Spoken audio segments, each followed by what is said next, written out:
Hi, I'm David Scalza, and this is Sculpture Garden, which started about 4 years ago. I was unfortunately diagnosed with bladder cancer and opted to do a home treatment called Gerson therapy, which put me at home a great deal of the time.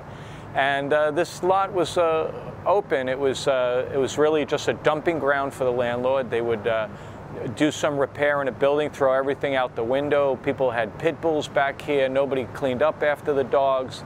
It was a large group of kids coming back here, smoking pot, dealing, leaving beer cans up until 4 o'clock in the morning. It was just a really rundown space. And I don't know. I was just got together with some of my neighbors, and let's clean it up.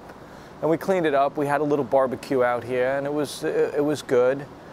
And we finally got on the landlord, and he and his crew stopped.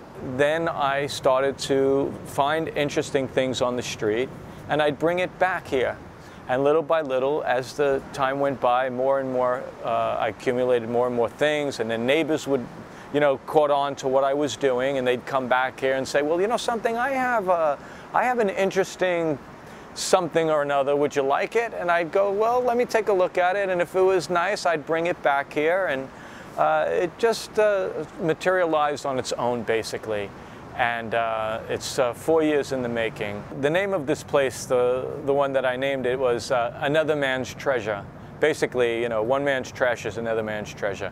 So I guess any item could be seen here as trash, or it could be seen as another man's treasure. I just see it as another man's treasure. I see it as art. I see it as beautiful.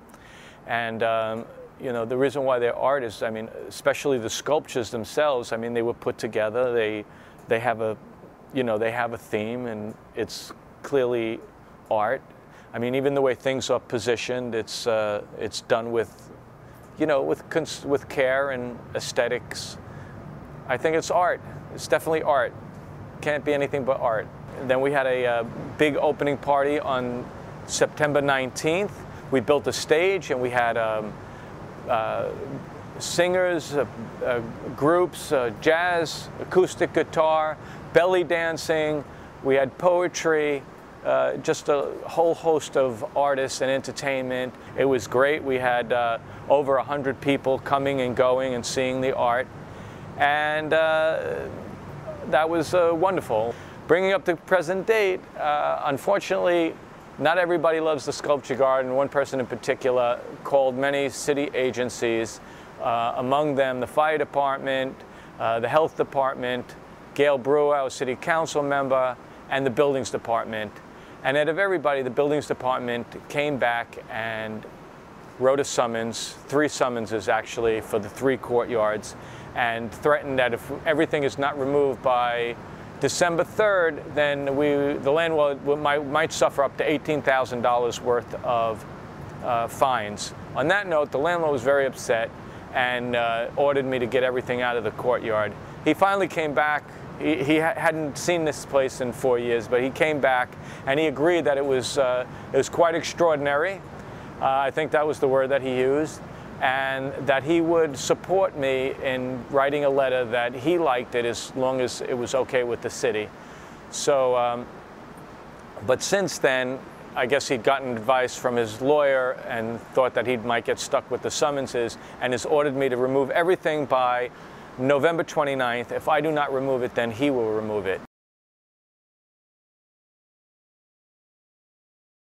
Larry Grossman has volunteered his services, and he's advising me, he's writing letters, and he thinks we have a pretty strong case that art, being that it has a special privilege and it's in a special category, that this is not debris or rubbish as described by the city inspector, nor is it blocking the fire escapes, that we pretty much can argue the case in court. So we are in that process. We are trying to collect signatures to be able to go to court, and we're trying also to have people contact Gail Brewer and talk about their experiences back here so that she will also support us.